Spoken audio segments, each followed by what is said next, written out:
শুরু হলো সব খবর। নিয়মিত এই আয়োজনে স্বাগত জানাচ্ছি আপনাদের সবাইকে। সাথে আছি আমি শাওন দত্ত। ব্যর্থ করার চেষ্টা তো নয়ই, বরং অন্তর্বর্তী সরকারকে সহযোগিতা করছে রাজনৈতিক দলগুলো। দুপুরে যুক্তরাজ্য থেকে ফিরে তথ্য উপদেষ্টার এক মন্তব্যের প্রতিক্রিয়ায় একথা বলেছেন বিএনপি মহাসচিব মির্জা ফখরুল ইসলাম আলমগীর। এ সময় ন্যূনতম সংস্কার শেষে নির্বাচন দেওয়ার দাবি জানান তিনি। আলোচনার মাধ্যমে বাংলাদেশ ভারতের মধ্যকার সংকট সমাধানের তাগিদও দেন ফখরুল। জানান, আইনি জটিলতা শেষ হলেই দেশে ফিরবেন তারেক রহমান। পরিবর্তিত পরিস্থিতিতে ৩০ নভেম্বর সস্ত্রীক যুক্তরাজ্য যান বিএনপি মহাসচিব মির্জা ফখরুল ইসলাম আলমগীর। দলের ভারপ্রাপ্ত চেয়ারম্যান তারেক রহমানও সেখানে অবস্থান করায় তাঁর এই সফর নিয়েছিল সবার আগ্রহ। ১১ দিনের সফর শেষে দুপুরে দেশে ফিরেন বিএনপি মহাসচিব। হযরত শাহজালাল আন্তর্জাতিক বিমানবন্দরে মুখোমুখি হন সাংবাদিকদের। এ সময় ব্রিটিশ গ্লোবাল পার্টনার্স গভর্নেন্স জিপিজির প্রতিনিধি দলের সঙ্গে হওয়া বৈঠকে তথ্য উপদেষ্টার মন্তব্যের প্রতিক্রিয়া জানান বিএনপি মহাসচিব। বলেন, অন্তর্বর্তী সরকারকে ব্যর্থ করার চেষ্টা করছে রাজনৈতিক দলগুলো। এমন বক্তব্য রাজনীতি বিরোধী। আমি জানি না কোন প্রেক্ষিতে বলেছেন, কি বলেছেন তা জানি না, কিন্তু ওনার এই বক্তব্য এটা রাজনীতি বিরোধী বক্তব্য, এবং আমি আশা করি না যে তারা এই ধরনের বক্তব্য রাখবেন। রাজনৈতিক দলগুলো সবসময়ই এই অন্তর্বর্তীকালীন সরকারকে সমর্থন করেছে, এবং সমর্থন করার উদ্দেশ্য একটা আছে, সেটা হচ্ছে গণতন্ত্রকে পুনঃপ্রতিষ্ঠা করা। সংস্কার নয়, নির্বাচনকে প্রাধান্য দিচ্ছে বিএনপি, এমন ধারণাকেও ভুল উল্লেখ করেন মির্জা ফখরুল। বলেন, ন্যূনতম প্রয়োজনীয় সংস্কার শেষে নির্বাচন দিতে হবে। এই ধরনের ধারণাটা সম্পূর্ণ ভুল। আমরা ২ বছর আগে সংস্কারের কথা বলেছি, ৩১ দফা সংস্কার দিয়েছি, এবং আমরা এখনও বলছি যে আমরা ন্যূনতম সংস্কারগুলো করে নির্বাচন দেওয়ার জন্য। এই জন্যে যে বাংলাদেশে যে সমস্যাগুলো তৈরি হচ্ছে, এই সমস্যাগুলো নির্বাচিত সরকার ছাড়া সমাধান করা বেশ চ্যালেঞ্জিং। উল্লেখ করেন, নেতাকর্মীদের ধৈর্য ধরার আহ্বান জানিয়েছেন বিএনপির ভারপ্রাপ্ত চেয়ারম্যান তারেক রহমান। ভারত ও বাংলাদেশের চলমান সংকট সমাধানে গুরুত্ব দেন আলোচনার উপর। ভারপ্রাপ্ত চেয়ারম্যান সাহেব বাদ করেছে যে আপনারা সবাই ধৈর্য ধরবেন। একটা বিশাল বিজয় সূচিত হয়েছে জনগণের। এই বিজয়কে ফলপ্রসূ করতে হলে অবশ্যই সকলকে ধৈর্য ধরে কাজ করতে হবে, এবং গণতন্ত্রকে প্রতিষ্ঠা করতে হবে, এবং গণতন্ত্রের যেটা প্রথম পদক্ষেপ ফটক, সেই ফটকে নির্বাচনের জন্য সকলকে প্রস্তুতি নিতে হবে। তারেক রহমানের বিরুদ্ধে দায়ের করা সব মামলা মোকদ্দমার কার্যক্রম শেষ হলেই তিনি দেশে ফিরবেন, এমনটাও নিশ্চিত করেন বিএনপি মহাসচিব। মামলা মোকদ্দমাগুলো শেষ হলেই চলে আসবে। সাইফুদ্দিন রবিন, যমুনা নিউজ, ঢাকা। ভারতে বসে বাংলাদেশকে নিয়ে শেখ হাসিনার দেয়া বক্তব্য সমর্থন করে না নয়াদিল্লি। এই মন্তব্য করেছেন ভারতের পররাষ্ট্র সচিব বিক্রম মিশ্রি। এমনকি এ ধরনের মন্তব্যের জন্য শেখ হাসিনাকে কোনো বাড়তি সুবিধাও প্রদান করেনি ভারত। দেশটির পররাষ্ট্র মন্ত্রণালয় বিষয়ক স্থায়ী কমিটিকে দেয়া ব্রিফিংয়ে এই ব্যাখ্যা দেন মিশ্রি। শিগগিরই এই সংক্রান্ত প্রতিবেদন পার্লামেন্টে উত্থাপন করা হবে, জানান কমিটির সভাপতি এবং কংগ্রেস এমপি শশী থারুর। ৫ আগস্ট গণ অভ্যুত্থানের মুখে বাংলাদেশ ছেড়ে ভারতে পালিয়ে যান তৎকালীন প্রধানমন্ত্রী ও আওয়ামী লীগ প্রধান শেখ হাসিনা। ভারত থেকে আওয়ামী লীগের বিভিন্ন নেতার সাথে ফোনে যোগাযোগ করেন শেখ হাসিনা, অংশ নেন অন্য দেশের বৈঠকেও। এবার এই ইস্যুতে মুখ খুলল দিল্লি। ভারতে বসে বাংলাদেশ নিয়ে শেখ হাসিনার দেয়া বক্তব্য দিল্লির সমর্থন করে না বলে জানিয়েছেন সম্প্রতি ঢাকা সফর করে যাওয়া দেশটির পররাষ্ট্র সচিব বিক্রম মিশ্রি। এমনকি এ ধরনের যোগাযোগের জন্য শেখ হাসিনাকে কোনো সুযোগ সুবিধা দেয়া হয়নি বলে জানান তিনি। অন্তর্বর্তী সরকারের সমালোচনা করে শেখ হাসিনার মন্তব্য সমর্থন করে না ভারত। বাংলাদেশের সাথে ভারতের সম্পর্ক কোনো দল বা সরকারকে কেন্দ্র করে নয়, বরং ভারতের কাছে বাংলাদেশের জনগণের সাথে সম্পর্ক গুরুত্বপূর্ণ। ভারতের পররাষ্ট্র মন্ত্রণালয় বিষয়ক স্থায়ী কমিটিকে দেয়া ব্রিফিংয়ে এসব মন্তব্য করেন মিশ্রি। এ কমিটির সভাপতি লোকসভার বিরোধী দল কংগ্রেসের নেতা শশী থারুর। কমিটির ব্রিফিংয়ের বিষয়ে বিস্তারিত প্রতিবেদন শিগগিরই পার্লামেন্টে উত্থাপন করা হবে বলে জানান তিনি। পররাষ্ট্র সচিবের বাংলাদেশ সফর নিয়ে ব্রিফিং অত্যন্ত ফলপ্রসূ হয়েছে। সেখানে বিভিন্ন ইস্যুতে এমপিরা প্রশ্ন করেছেন।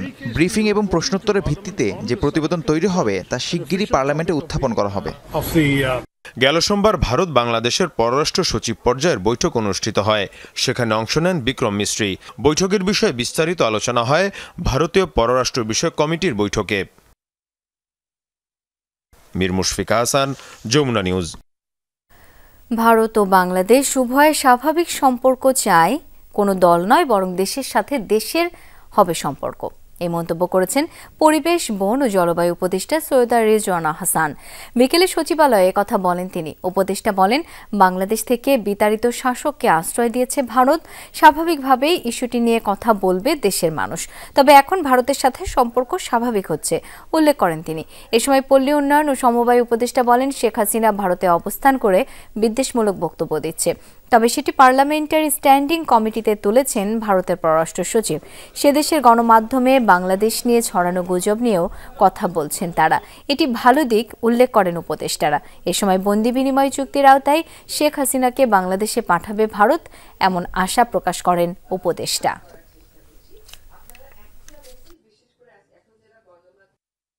ভারতের মতন একটা বড় প্রতিবেশী দেশের সাথে ভারতও চাইবে সম্পর্ক স্বাভাবিক হোক, আমরাও চাইব সম্পর্ক স্বাভাবিক হোক। আমরা চাইব যে কোনো দল বা কোনো ব্যক্তি কেন্দ্রিক সম্পর্ক কোনো প্রতিবেশীর সাথে আমাদের না হোক। বাংলাদেশের পক্ষ থেকে ভারতের পররাষ্ট্র সচিবকে বলা হয়েছে এবং তিনি সেটা ভারতে উত্থাপন করেছেন। আমরা আশা করি যে ধরনের কোনো বিদ্বেষমূলক বক্তব্য প্রচারে ভারত তাকে বাধা দেবে এবং যথাসময়ে বাংলাদেশের সাথে ভারতের যে বন্দি বিনিময় ট্রিটি আছে সেই ট্রিটি অনুযায়ী তাকে বাংলাদেশে ফেরত দেওয়া হবে। উপদেষ্টাদের দ্বিধান্বিত মন্তব্যে ফাটল ধরতে পারে জাতীয় ঐক্যে, এই মন্তব্য করেছেন বিএনপির সিনিয়র যুগ্ম মহাসচিব রিজভী আহমেদ। বিকেলে নয়াপল্টনে বুদ্ধিজীবী দিবস উপলক্ষে ছিল সংবাদ সম্মেলন। সেখানে তিনি বলেন, আগামীকাল ইঞ্জিনিয়ারিং ইনস্টিটিউটে হবে আলোচনা সভা। শনিবার সকাল 8টায় মিরপুরে শ্রদ্ধা নিবেদন করবে বিএনপি। বিজয় দিবসের র্যালির পরিবর্তে এবার কনসার্ট করবে বিএনপি। 16 ডিসেম্বর সকালে শ্রদ্ধা নিবেদন এবং বিকেলে সবার আগে বাংলাদেশ কনসার্টের আয়োজন করা হয়েছে। বন্ধ করলেন পত্রপত্রিকা বন্ধ। অন্তর্বর্তীকালীন সরকার তারা জনগণের যে আবেগ, জনগণের যে ইচ্ছা, এটাকে আমলে নিয়ে দ্রুত সময়ের মধ্যে সংস্কার করে একটি অবাধ সুষ্ঠু নির্বাচন, একটি ইনক্লুসিভ নির্বাচন এবং সকলের অংশগ্রহণমূলক নির্বাচনকে ওনারা নিশ্চিত করবেন। তাদের পক্ষ থেকে যদি কোনো ধরনের দ্বিধান্বিত প্রশ্নবোধক শব্দ আসে, তাহলে সেটা কিন্তু এই মুহূর্তে জাতির যে ঐক্য, সেই ঐক্যকে বিনষ্ট করবে। বাংলাদেশের জনগণ জীবন দিতে রাজি, কিন্তু দেশকে ভারতের সামনে নত হতে দেবে না, এই মন্তব্য করেছেন বিএনপির স্থায়ী কমিটির সদস্য অবসরপ্রাপ্ত মেজর হাফিজউদ্দিন আহমেদ। সকালে জাতীয় প্রেস ক্লাবের এক অনুষ্ঠানে তিনি বলেন, প্রত্যেকটি প্রতিবেশী রাষ্ট্রকে বিষিয়ে তুলেছে ভারত। তারা আশপাশের দেশগুলোকে দাবিয়ে রাখতে চায়, তবে নতুন বাংলাদেশে থাকবে না ভারতীয় আগ্রাসন। বাংলাদেশের মতো সাম্প্রদায়িক সম্প্রীতি পৃথিবীর কোথাও নেই উল্লেখ করেন হাফিজউদ্দিন। বলেন, ভারত যুদ্ধ শুরু করলে সে দেশেই তা শেষ হবে। শিক্ষার্থী সহ দেশের সবাইকে সামরিক ট্রেনিং দেওয়ার দাবিও তোলেন এই বিএনপি নেতা।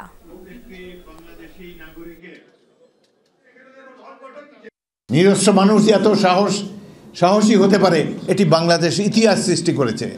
সুতরাং এই ধরনের জাতির বিরুদ্ধে কোনো আগ্রাসন চালাতে হলে বারবার তাদেরকে চিন্তা করতে হবে, যত বড় শক্তি হোক। আরে ভারত তো কিছুই না, এর চাইতে আরো বড় শক্তিও যদি আসে, বাংলাদেশকে কোনোদিন পদানত করতে পারবে না। জাতীয় পতাকা অবমাননা এবং ভারতীয় গণমাধ্যমে সংখ্যালঘু ইস্যুতে ভিত্তিহীন অপপ্রচারের প্রতিবাদে জাতীয় পতাকা প্রদর্শন কর্মসূচি পালন করেছে জাতীয়তাবাদী গণতান্ত্রিক আন্দোলন এনডিএ। সকালে জাতীয় প্রেস ক্লাবে এই কর্মসূচি পালন করে দলটি। উপস্থিত ছিলেন বিভিন্ন অঙ্গ সংগঠনের নেতাকর্মীরা। এ সময় দলের চেয়ারম্যান ববি হাজ্জাজ বলেন, তারা ভারতের বিরুদ্ধে নয়, বরং ভারতীয় আগ্রাসন, গণমাধ্যমে তথ্য সন্ত্রাস এবং দেশটির সরকারের দাদাগিরির বিরুদ্ধে। অন্তর্বর্তী সরকারের উদ্দেশ্যে তিনি বলেন, সংস্কার এবং নির্বাচন সাংঘর্ষিক নয়।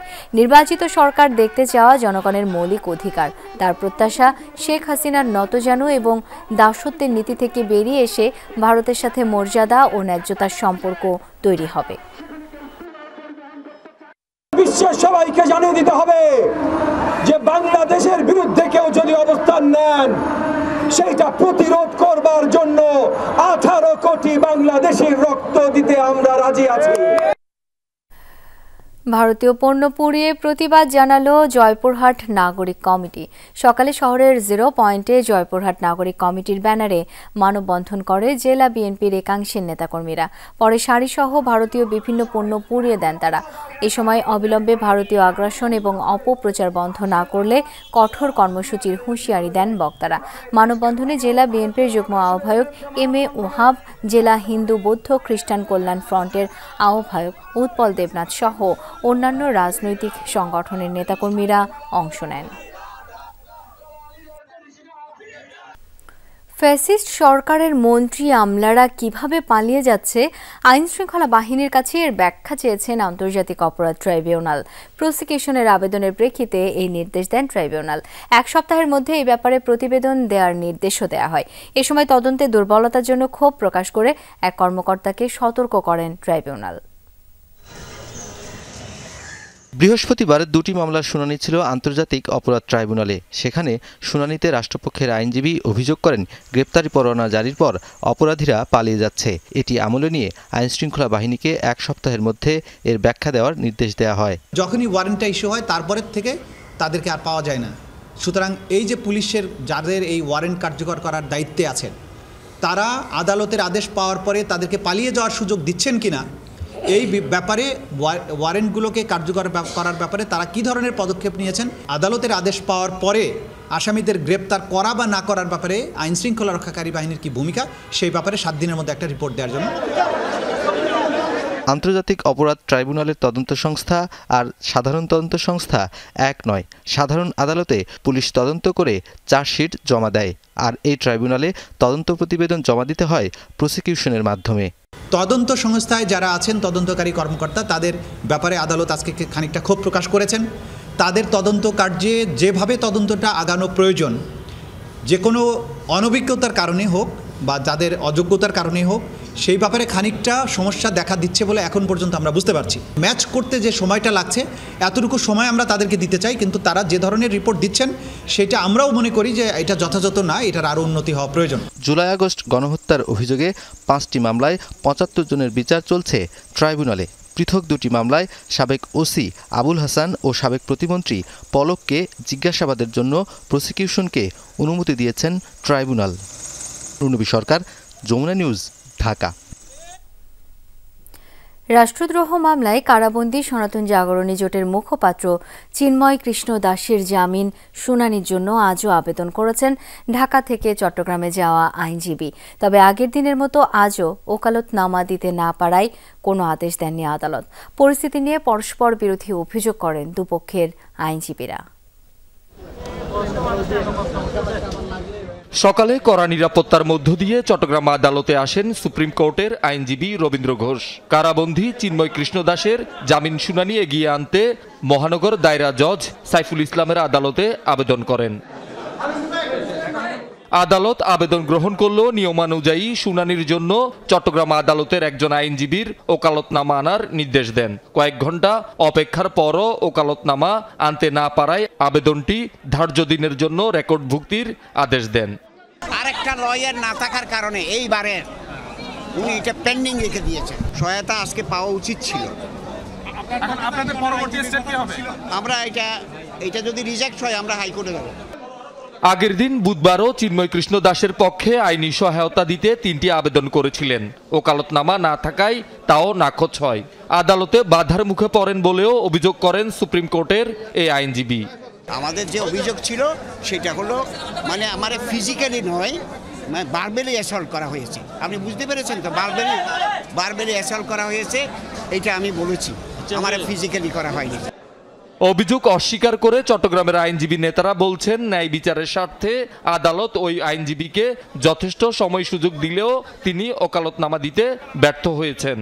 পরপর 3বার বিজ্ঞ আদালত ওনার দরখাস্ত শুনানির জন্য আদালতের সুযোগ দিয়েছেন। আমি মনে করি উনি সুযোগটা নিতে পারেন নাই। উনি সুযোগটা নিতে পারলে ওনার সুবিধা হবে। আদালত ওনার পক্ষে ছিলেন। আদালত চাইছে যে ওনার একটা সুযোগ দেওয়ার জন্য। জাতীয় পতাকা অবমাননার অভিযোগে গত 31 অক্টোবর চিন্ময় কৃষ্ণ দাসের বিরুদ্ধে রাষ্ট্রদ্রোহ মামলা হয়। 25 নভেম্বর ঢাকা থেকে গ্রেপ্তার হন তিনি। শহীদুল সুমন, যমুনা নিউজ, চট্টগ্রাম। হত্যা মামলায় সাবেক সংসদ সদস্য আসাদুজ্জামান আসাদকে রাজশাহী আদালতে নেওয়া হলে উত্তেজনা সৃষ্টি হয়। এ সময় তাকে লক্ষ্য করে ডিম ছুড়ে বিক্ষুব্ধ জনতা। বৈষম্য বিরোধী আন্দোলনে 2 শিক্ষার্থী নিহতের মামলার আসামি আসাদুজ্জামান আসাদ গেল 6 অক্টোবর রাজধানীর বারিধারা থেকে তাকে গ্রেপ্তার করে র্যাব। রাজশাহী 3 আসনের সাবেক এই এমপিকে কারাগারে পাঠানোর নির্দেশনা দিয়েছেন বিচারক। রাজশাহীর আদালত চত্বর। পুলিশের প্রিজন ভ্যানে রাজশাহী 3 আসনের সাবেক সংসদ সদস্য আসাদুজ্জামান আসাদ। তাকে লক্ষ্য করে এভাবেই ডিম নিক্ষেপ করেছে ক্ষুব্ধ জনতা। বৈষম্য বিরোধী আন্দোলনে 2 শিক্ষার্থী নিহতের ঘটনায় বোয়ালিয়া থানার 2 মামলার আসামি আসাদুজ্জামান আসাদ। দুপুরে কড়া নিরাপত্তায় তাকে আনা হয় আদালতে। এ সময় ডিমের পাশাপাশি আসাদুজ্জামান আসাদকে লক্ষ্য করে কেউ কেউ ছুঁড়েছেন ইট ও কাদা। 2টা মামলা আছে তার নামে, বোয়ালিয়া থানার 307, 326 সহ বিস্ফোরক আছে। আদালতের ওখানে নিয়ে যাওয়ার পরে কিছু একটু গ্যাঞ্জাম হয়েছিল, উত্তেজিত জনতা তারপরে হয়েছিল, কিন্তু এই শীঘ্রই পরিস্থিতি যেহেতু যথেষ্ট পরিমাণে আমাদের পুলিশ ফোর্স ছিল, পরিস্থিতি নিয়ন্ত্রণে আনছে। পরে আওয়ামী লীগের সাবেক এই সংসদ সদস্যকে কারাগারে পাঠানোর নির্দেশ দেন বিচারক। গেল 6 অক্টোবর রাজধানী বারিধারা থেকে আসাদুজ্জামান আসাদকে গ্রেফতার করে র্যাব। পরে বোয়ালিয়া থানায় হস্তান্তর করা হয় রাজশাহী জেলা আওয়ামী লীগের সাবেক সাধারণ সম্পাদককে। ওবায়দুর রহমান, যমুনা নিউজ। সাবেক প্রধানমন্ত্রী শেখ হাসিনাকে দিল্লি থেকে ফেরানো আন্তঃমন্ত্রণালয় ইস্যু উচ্চ পর্যায়ের নির্দেশনা পেলে তাকে ফেরানোর উদ্যোগ নেবে পররাষ্ট্র মন্ত্রণালয়। বিকেলে পররাষ্ট্র মন্ত্রণালয় পূর্ব তিমুরের রাষ্ট্রপতির ঢাকা সফর নিয়েছিল ব্রিফিং। সেখানে এসব কথা জানান পররাষ্ট্র সচিব মোহাম্মদ জসিমউদ্দিন। ভারতের কোস্টগার্ডের হাতে আটক ৭৯ বাংলাদেশি নাবিককে ফেরানোর বিষয়ে পররাষ্ট্র সচিব বলেন, দিল্লির সাথে আলোচনা চলছে, তাদের দ্রুত ফেরানোর আশা প্রকাশ করেন তিনি। জানান 14 থেকে 17 ডিসেম্বর প্রথমবার বাংলাদেশ সফর করবেন পূর্ব তিমুরের প্রেসিডেন্ট। বিজয় দিবসের অনুষ্ঠানে তিনি যোগ দেবেন। সচিব আরও জানান, পূর্ব তিমুরের সাথে অফিসিয়াল ও কূটনৈতিক পাসপোর্টধারীদের ভিসা লাগবে না। দেশটির প্রেসিডেন্টের সফরের সময় সই হবে এই চুক্তি। প্রিয় সাংবাদিক নামে যে দেশটি আছে তার মহামান্য রাষ্ট্রপতি ফেরানোর বিষয়ে যেটা বললেন এটার উত্তর আমি দিয়েছি। এটি একটা আন্তঃমন্ত্রণালয় বিষয়ক একটা বিষয় এবং এটি একটি রাজনৈতিক সিদ্ধান্তের বিষয়, এবং পররাষ্ট্র মন্ত্রণালয়ে যখন এই অনুরোধ আসবে তখন আমরা তার পরবর্তী প্রক্রিয়া শুরু করব। ফ্যাসিবাদ বিদায় হলেও গণতন্ত্র প্রতিষ্ঠিত হয়নি, এই মন্তব্য করেছেন বিএনপির স্থায়ী কমিটির সদস্য নজরুল ইসলাম খান। বৃহস্পতিবার সকালে কৃষক দলের 44তম প্রতিষ্ঠা বার্ষিকী উপলক্ষে শীতবস্ত্র বিতরণ কর্মসূচিতে যোগ দেন তিনি। বলেন, অবাধ ও সুষ্ঠু নির্বাচনের মাধ্যমেই গণতন্ত্র পুনঃপ্রতিষ্ঠিত হবে। অতীতের মতো বিনা ভোটে, রাত ও ডামি ভোটে নয়, বরং সুষ্ঠু নির্বাচনের মাধ্যমে জনগণের কাছে ক্ষমতা ফিরিয়ে দেবে অন্তর্বর্তী সরকার। যারা সরকারে আছে তারা জোর করে ক্ষমতা আসেনি, জনতাই তাদের দায়িত্ব দিয়েছে, মনে করিয়ে দেন বিএনপির স্থায়ী কমিটির এই সদস্য। আমরা ফাঁসিবাদের পতন ঘটিয়েছি, কিন্তু গণতন্ত্র এখনো পুনঃপ্রতিষ্ঠা করতে পারি নাই। এই গণতন্ত্র পুনঃপ্রতিষ্ঠা হবে একটা অবাধ, সুষ্ঠু, নিরপেক্ষ নির্বাচনের মধ্যে দিয়ে। তার কিছু প্রস্তুতি আছে, আমরা আশা করব যত দ্রুত সম্ভব সেই প্রস্তুতি শেষে জনগণের কাছে জনগণের ক্ষমতা ফিরিয়ে দেওয়া হবে। স্বৈরাচারের মতো কেউ দেশের ক্ষতি করতে চাইলে তাদের প্রতিহত করা হবে, এমনটাই বলেছেন বিএনপির স্থায়ী কমিটির সদস্য ডক্টর আব্দুল মঈন খান। বিকেলে নরসিংদীর পলাশ উপজেলা অডিটোরিয়ামে বিএনপির প্রতিষ্ঠাতা সদস্য ও মঈন খানের বাবা আব্দুল মোমেন খানের 40তম মৃত্যুবার্ষিকী স্মরণে ছিল আয়োজন। সেখানে তিনি বলেন, বিএনপির মতো সবাইকে জনগণের ভোটাধিকারে বিশ্বাস করতে হবে। দ্রুততম সময়ের মধ্যে প্রয়োজনীয় সংস্কার শেষে নির্বাচনের ব্যবস্থা করতে বর্তমান সরকারের প্রতি আহ্বান জানান তিনি।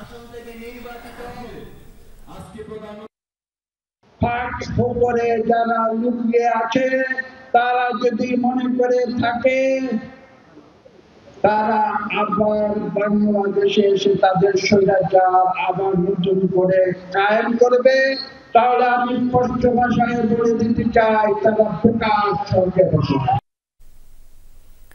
র্যাব বিলুপ্ত করা হলে সিদ্ধান্ত মেনে নেওয়া হবে জানিয়েছেন সংস্থার মহাপরিচালক এ কে এম শহীদুর রহমান। কারণ বাজারের র্যাব মিডিয়া সেন্টারে মতবিনিময়ে তিনি কথা বলেন। এ সময় র্যাবের অধীনে আয়নাঘর প্রসঙ্গে বলেন, গুম খুন কমিশন যেহেতু এটা নিয়ে কাজ করছে, সেজন্য এসব আয়নাঘর অক্ষত রাখা হয়েছে।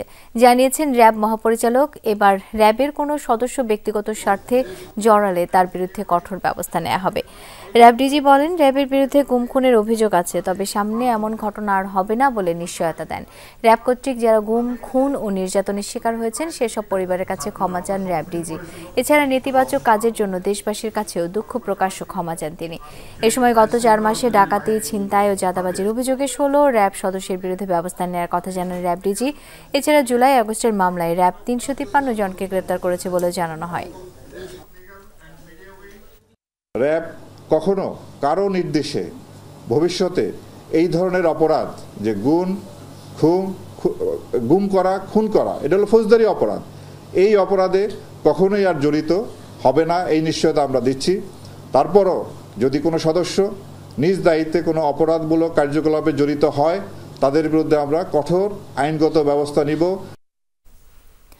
গত কয়েক বছরে সিন্ডিকেট ব্যবসায়ীদের দুষ্ট চক্র দেশের প্রতিটি স্টেক হোল্ডারকে ধ্বংস করে দিয়েছে, এমনটা জানালেন বাণিজ্য উপদেষ্টা শেখ বশির উদ্দিন। দুপুরে ফার্মগেটে ছিল বহুমুখী পাট পণ্য মেলার উদ্বোধনী অনুষ্ঠান। বাণিজ্য উপদেষ্টা বলেন, ফ্যাসিবাদী সরকার 15 বছরে দেশের সব প্রতিষ্ঠান ধ্বংস করে দিয়েছে, তবে ন্যায়ভিত্তিক রাষ্ট্র গঠনে এই সরকার বদ্ধপরিকর। তিনি বলেন, সব বৈষম্য দূর করতে এবং সব খাতকে সংস্কারে কাজ করছে অন্তর্বর্তী সরকার। পাটের অনিয়ন্ত্রিত মজুদ বন্ধ করতেও সরকার কাজ করছে উল্লেখ করেন তিনি। পাট পণ্যের অতিরিক্ত বৈচিত্র্য কমিয়ে এনে মৌলিক পণ্য তৈরির আহ্বান জানান উপদেষ্টা। অনিয়ন্ত্রিত মজুদদারিটা বন্ধ করা। আমরা চাই কৃষক অর্থ পাক, আমরা চাই না যে কাঁচা পাট রপ্তানি মাত্র 25% হয়তো বাংলাদেশ থেকে হয়। আমরা যদি এটাকে সংকীর্ণ করার চেষ্টা করি, তাহলে কৃষকের কাছে পয়সা যাওয়াটা কমে যাবে। বাট এর মানে না যে অনৈতিক মজুদদাররা উপকৃত হোক। আমি অনৈতিক মজুদদারদেরকে আটকাতে চাই। ওয়েস্ট ইন্ডিজ বাংলাদেশ ওডিআই সিরিজের খবর। হোয়াইট ওয়াশ এড়ানোর লক্ষ্যে সিরিজের তৃতীয় ও শেষ ম্যাচে আজ উইন্ডিজের বিপক্ষে মাঠে নামবে বাংলাদেশ। সেন্ট কিটসে বাংলাদেশ সময় সন্ধ্যা 7:30টায় শুরু হবে ম্যাচটি। উইন্ডিজদের বিপক্ষে টানা 11 ম্যাচে অপরাজিত থেকে ওয়ানডে সিরিজ শুরু করে টাইগাররা। দ্বিতীয় ম্যাচে সমতায় ফেরার সুযোগ থাকলেও ব্যর্থ হয়েছে বাংলাদেশ। সিরিজে সমতা আনার মিশনে মঙ্গলবার দ্বিতীয় ম্যাচেও ব্যর্থ হয় টাইগাররা। সম্প্রতি লাল সবুজদের সামনে মূল চিন্তা টপ অর্ডারের ব্যর্থতা, তাই জরুরি হয়ে দাঁড়িয়েছে সৌম্য, তামিম, লিটনদের রান পাওয়া। তবে লোয়ার মিডল অর্ডার আর ট্যালেন্ট থেকে আরও বেশি রান আশা করছে টিম ম্যানেজমেন্ট।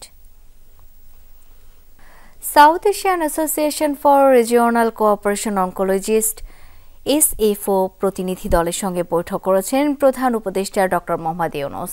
সকালে প্রধান উপদেষ্টার বাসভবন যমুনা থেকে ভিডিও কনফারেন্সের মাধ্যমে তিনি বৈঠকে যুক্ত হন। এ সময় তিনি সার্ক ফেডারেশন অব অনকোলজিস্টের প্রতিষ্ঠাতা অধ্যাপক ডাক্তার ABFM করিমের অবদানের প্রতি শ্রদ্ধা জানান। একই সাথে তার সঙ্গে ব্যক্তিগত যোগাযোগের অভিজ্ঞতার কথা উল্লেখ করেন। বলেন, ক্যান্সার চিকিৎসায় যে প্রযুক্তিগত সহায়তা প্রয়োজন তা এখনও আমরা পাচ্ছি না। সার্ক যে ক্যান্সার চিকিৎসাকে বিশেষভাবে গুরুত্ব দিচ্ছে, এটা অত্যন্ত জরুরি ও অনুপ্রেরণামূলক। কনফারেন্সে সার্ককে সক্রিয় করতে দক্ষিণ এশিয়ার দেশগুলোকে আবারও আহ্বান জানান প্রধান উপদেষ্টা। সারা দেশে আগামী 24 ঘন্টায় রাত দিনের তাপমাত্রা কমার পূর্বাভাস দিয়েছে আবহাওয়া অধিদপ্তর। বুধবার শেষ রাত থেকে ভোর পর্যন্ত সারা দেশে হালকা থেকে মাঝারি কুয়াশা এবং দেশের উত্তর পূর্বাংশের কোথাও কোথাও মাঝারি থেকে ঘন কুয়াশা পড়ার সম্ভাবনা রয়েছে। বিশেষভাবে তেঁতুলিয়া, পঞ্চগড়, কুড়িগ্রাম সহ রাজশাহী এবং রংপুর বিভাগের বিভিন্ন এলাকায় তাপমাত্রা কমার সঙ্গে সঙ্গে শীতের প্রকোপ বাড়বে। আবহাওয়া অধিদপ্তরের সবশেষ বুলেটিনে জানানো হয়েছে এসব তথ্য। আবহাওয়াবিদ মোহাম্মদ শাহিদুল ইসলামের সই করেছেন ওই বার্তায় জানানো হয়েছে, দক্ষিণ পূর্ব বঙ্গোপসাগর এবং তৎসংলগ্ন এলাকায় বিরাজমান লঘুচাপটি বর্তমানে সুস্পষ্ট লঘুচাপে পরিণত হয়েছে, অবস্থান করছে দক্ষিণ পশ্চিম বঙ্গোপসাগর এবং তৎসংলগ্ন এলাকায়। এদিকে ঘন কুয়াশার কারণে বুধবার রাত থেকে পাটুরিয়া দৌলতদিয়া 7 ঘন্টা এবং আরিচা কাজিরহাট রুটে 10 ঘন্টা ফেরি চলাচল বন্ধ ছিল। তীব্র শীত আর ঘন কুয়াশার কবলে সারা দেশ। উত্তরাঞ্চলের কয়েক জেলায় 2 দিন ধরে দেখা নেই সূর্যের। কমেছে রোদের প্রখরতাও। সর্বনিম্ন তাপমাত্রা রেকর্ড করা হয়েছে চুয়াডাঙ্গা ও গোপালগঞ্জে 10.2 ডিগ্রি সেলসিয়াস। সারা দেশে আগামী 24 ঘন্টায় রাত দিনের তাপমাত্রা আরও কমার পূর্বাভাস দিয়েছে আবহাওয়া অধিদপ্তর। ঘড়ির কাঁটায় আধা বেলা পেরিয়েছে, তবু কুয়াশার গাঢ় চাদর ভেদ করে উঁকি দিতে পারেনি সূর্য। মেঘাচ্ছন্ন ঘোলাটে চারপাশ, সাথে হিমেল হাওয়া। গত কয়েকদিন ধরে সারা দেশে জেঁকে বসেছে শীত, কমেছে দিন ও রাতের তাপমাত্রা। এতে বিপর্যস্ত হয়ে পড়েছে জনজীবন। বেলা গড়ালেও কমছে না শীতের দাপট। সবচেয়ে বেশি বিপাকে শ্রমজীবীরা। শীত বস্ত্রের অভাব, তাই খড়কুটো জ্বালিয়ে চলছে ঠান্ডা নিবারণের চেষ্টা। শীতে হাত পা গুটেছে, তারপরে আমরা কাজে যাচ্ছি পেটের অভাবে। কি করব, আমাদের তো সংসার আছে। সকালে ধরেন এই ঠান্ডার মধ্যে কাজে আসি, কাজ করে আবার বিকালেও ফির ঠান্ডা লাগে, যাই বাড়িতে যাই। আইসি তো উল্লো গায়ে ভাবছি যে একটু ঠান্ডা হবে না, যেমন তো ঠান্ডা হয়ে পড়ছে। কুয়াশার কারণে সড়কে যান চলাচল কম। দৃষ্টিসীমা কমে যাওয়ায় পাটুরিয়া দৌলতদিয়া রুটে 7 ঘন্টা এবং আরিচা কাজিরহাট রুটে 10 ঘন্টা ফেরি চলাচল বন্ধ ছিল। কুয়াশার জন্য ধরেন কিছু দেখা যাচ্ছে না, রাস্তাঘাটে ধরেন আমাদের গাড়ি চালানো খুবই অসুবিধা। অপরিমাণ শীতে গাড়ি বন্ধুদের বাসাতে ঘুমাইতে প্রচন্ড ঠান্ডা পড়ছে। এই ঠান্ডায় আমাদের গাড়ি ঘোড়া চালানো খুব সমস্যা হচ্ছে, ভাড়া ভুতু লোকজনও কম বেড়াচ্ছে। বাজারে কোনো লোকজন নেই, দোকান খুলেছি, খুলে সে মাছি মারা মতন বসে আছে। আজ সর্বনিম্ন তাপমাত্রা রেকর্ড করা হয়েছে চুয়াডাঙ্গা ও গোপালগঞ্জে 10.2 ডিগ্রি সেলসিয়াস। রাহিম সারোয়ার, যমুনা নিউজ। ইজতেমা ময়দানে মাওলানা সাদপন্থীদের প্রবেশ করাকে কেন্দ্র করে মহাসড়কে বিক্ষোভ করেছেন মাওলানা জুবায়েরের অনুসারীরা। দুপুরে ঢাকা ময়মনসিংহ মহাসড়কের মন্নু গেট এলাকায় বিক্ষোভ হয়। এ সময় মহাসড়কের দুপাশেই তীব্র যানজট সৃষ্টি হয়। স্থানীয়রা জানায় 29 নভেম্বর থেকে 3 ডিসেম্বর পর্যন্ত জোর ইজতেমা পালন করেন জুবায়ের অনুসারীরা। দ্বিতীয় ধাপে 20 ডিসেম্বর থেকে 25 তারিখ পর্যন্ত জোর ইজতেমার অনুমতি চায় সাদপন্থীরা, কিন্তু তাদের অনুমতি দেয়া হয়নি। এদিকে আজ সকালে মাওলানা সাদ অনুসারীদের কয়েকজন ইজতেমা ময়দানে প্রবেশ করতে নিলে তাদের বাধা দেয় জুবায়েরপন্থীরা। পরে পুলিশ সদস্য নিয়ে মাঠে প্রবেশের চেষ্টা চালালে তাদের গাড়িতেও ভাঙচুর চালানোর অভিযোগ ওঠে। এ সময় সাদপন্থীদের ইজতেমা আয়োজক কমিটির 2 জন আহত হন। বাংলাদেশ বিমান বাহিনীর 85তম বাফা কোর্স এবং শীতকালীন রাষ্ট্রপতি কুচকাওয়াজ 2024 অনুষ্ঠিত হয়েছে যশোর বিমান বাহিনী একাডেমিতে। সকালে এই কুচকাওয়াজে প্রধান অতিথি হিসেবে পরিদর্শন করেন বিমান বাহিনী প্রধান air chief marshal Hasan Mahmud Khan. এ সময় বাহিনীর প্যারাট্রুপারদের দৃষ্টিনন্দন প্রদর্শনী উপভোগ করেন তিনি। আনুষ্ঠানিক বক্তব্যে এয়ার চিফ মার্শাল বলেন, কক্সবাজারের ঘাঁটিকে শিগগিরই পরিপূর্ণ ঘাঁটিতে রূপান্তর করা হবে। বাহিনীর আধুনিকায়নে এবং প্রযুক্তিগত উন্নয়নে সব ধরনের পদক্ষেপ নেওয়া হচ্ছে বলেও জানান তিনি। বাহিনী প্রধান বলেন, 1971 সালে মাত্র 3টি বিমান দিয়ে বাহিনীর যাত্রা শুরু হয়। বর্তমানে দেশের আকাশ প্রতিরক্ষায় পরিপূর্ণ সক্ষম সদস্যরা। দেশের যে কোনো ক্রান্তিলগ্ন মোকাবেলায় বিমান বাহিনীর সদস্যরা প্রস্তুত, জানান বাহিনী প্রধান। এ সময় তিনি 1971 সালের বীর মুক্তিযোদ্ধা ও জুলাই অভ্যুত্থানে শহীদ ও আহতদের স্মরণ করেন। বাংলাদেশ বিমান বাহিনী ঘাঁটি কক্সবাজারকে একটি পূর্ণাঙ্গ ঘাঁটিতে উন্নীত করার কার্যক্রম চলমান রয়েছে এবং অচিরেই সফলভাবে সম্পন্ন হবে বলে আমি বিশ্বাস করি। দেশের আকাশসীমার উপর আগত যে কোনো হুমকি বা আক্রমণ মোকাবেলা করতে পরিপূর্ণ সক্ষমতা নিয়ে সর্বদা প্রস্তুত আছে। চলে গেলেন 21শে পদকপ্রাপ্ত রবীন্দ্রসঙ্গীত শিল্পী পাপিয়া সারোয়ার। দীর্ঘদিন ধরেই তিনি ক্যান্সারে আক্রান্ত ছিলেন। বৃহস্পতিবার সকাল 8টা নাগাদ পাপিয়া সারোয়ার ঢাকার একটি বেসরকারি হাসপাতালে শেষ নিঃশ্বাস ত্যাগ করেন। মৃত্যুকালে তার বয়স হয়েছিল 72 বছর।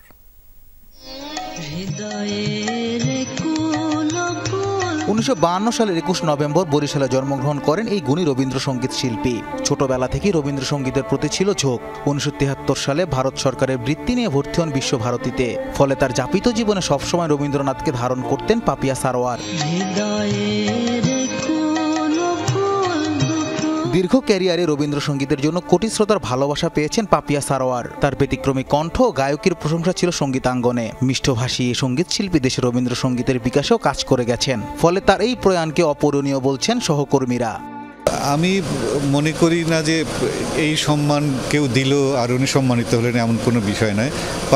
পাপিয়াপাই উনি ওনার নিজের যোগ্যতায় উনি অনেক সম্মানিত মানুষের কাছে। উনি মানুষের হৃদয় জয় করেছেন, তার থেকে বড় কিছু নেই। একটা আন্তরিকতা, এই যে একটা কাছে টেনে নেওয়ার, মাথার উপর হাত রেখে আশীর্বাদ করার, এই অভিভাবকত্ব কিন্তু সবার কাছ থেকে পাওয়া যায় না। পাপিয়া সারোয়ার 2013 সালে বাংলা একাডেমি থেকে রবীন্দ্র পুরস্কার লাভ করেন। 21 সালে পান 21 পদক। জাতীয় রবীন্দ্রসঙ্গীত সম্মিলন পরিষদের সাধারণ সম্পাদকের দায়িত্ব পালন করেছেন তিনি। ছায়ানট আর বুলবুল একাডেমিতে রবীন্দ্রসঙ্গীতের প্রশিক্ষক হিসেবেও ছিলেন নিয়োজিত।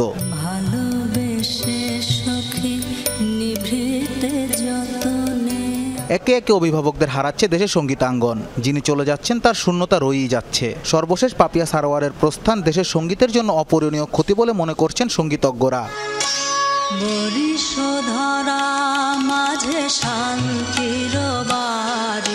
আনাস ইমরান, যমুনা নিউজ, ঢাকা। পটুয়াখালীর বাউফলে ইউপি চেয়ারম্যান সহ 2 জনকে গ্রেপ্তার করা হয়েছে। গ্রেপ্তারের পর চেয়ারম্যানের কার্যালয়ে ভাঙচুর চালায় দুর্বৃত্তরা। সকালে দাসপাড়া ইউনিয়ন পরিষদের চেয়ারম্যান ANM জাহাঙ্গীর হোসেন এবং উপজেলা ছাত্রলীগের সাবেক যুগ্ম সাধারণ সম্পাদক তোয়েল মোল্লাকে গ্রেপ্তার করেছে আইন শৃঙ্খলা বাহিনী।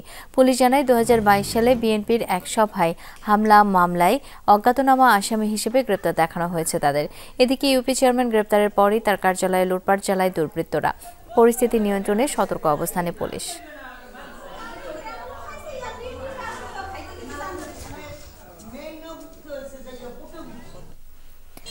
5ই আগস্ট গণ অভ্যুত্থানের মধ্য দিয়ে হেলমেট বাহিনীর সেই যুগের অবসান ঘটেছে বলে মন্তব্য করেছেন ডিএমপি কমিশনার শেখ মোহাম্মদ সাজ্জাদ আলী। বিকালে ক্র্যাব মিলনায়তনে এক অনুষ্ঠানে এমন মন্তব্য করেন তিনি। এ সময় জুলাই আগস্টে পুলিশ কর্মকাণ্ডের জন্য আবারও ক্ষমা চান ডিএমপি কমিশনার। জানান, পুলিশ সেবাদানকারী প্রতিষ্ঠান, অন্যায়ভাবে হামলা মামলা দেয়া পুলিশের কাজ নয়। যারা এসব করছে সবাইকে বিচারের আওতায় আনা হবে। ঢাকাবাসীকে সেবাদানে পুলিশ বাহিনীর পক্ষ থেকে কোনো কার্পণ্য করা না হয় সেদিকে খেয়াল রাখতে বলেন কমিশনার। এছাড়া নতুন বছর উদযাপনে ঢাকায় এখনও কোনো নিরাপত্তা ঘাটতি নেই বলেও মন্তব্য করেন তিনি। পরে ক্র্যাব সদস্যদের সন্তানদের মাঝে শিক্ষাবৃত্তি ও সদস্যদের বার্ষিক ক্রীড়া প্রতিযোগিতায় বিজয়ীদের পুরস্কার তুলে দেন তিনি। অফিসাররা তো ডিসিপ্লিন থাকতে হবে।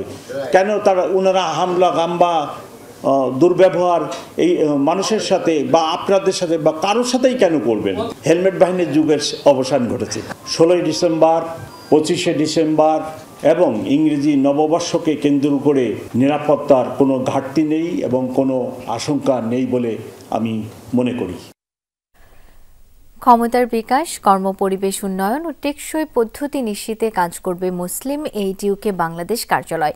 সকালে রাজধানীর একটি হোটেলে আয়োজিত এক কর্মশালায় এমন উদ্যোগের কথা জানান সংশ্লিষ্টরা। 3 বছর মেয়াদী এই প্রকল্পে দেশের বিভিন্ন খাতের ব্যবসায়ী, উন্নয়ন সেবা প্রদানকারী ও সরকারি কর্মকর্তাদের যুক্ত করা হয়েছে। প্রকল্পের মাধ্যমে তথ্য যাচাই ও সক্ষমতা বৃদ্ধির গুণগত মান নিশ্চিতে কাজ করা হবে। অংশগ্রহণকারীদের মধ্যে পাইলট প্রকল্পে যুক্ত হওয়া সদস্যরা তাদের অভিজ্ঞতা বিনিময় করেন। অংশগ্রহণকারীরা জানান, এই ধরনের প্রশিক্ষণ ও সহায়তা নতুন বাজার তৈরির সুযোগ করে দিচ্ছে। এছাড়া নতুন কৌশল এবং গ্রাহকদের ব্যবসায়িক দৃষ্টিভঙ্গি বদলাতে এই আয়োজন কাজে দেবে বলে জানানো হয়। আয়োজকরা জানান, ব্যবসায়ীদের দক্ষতা, প্রতিযোগিতা বৃদ্ধি ও প্রকল্প সম্প্রসারণ এই কার্যক্রমের অন্যতম লক্ষ্য।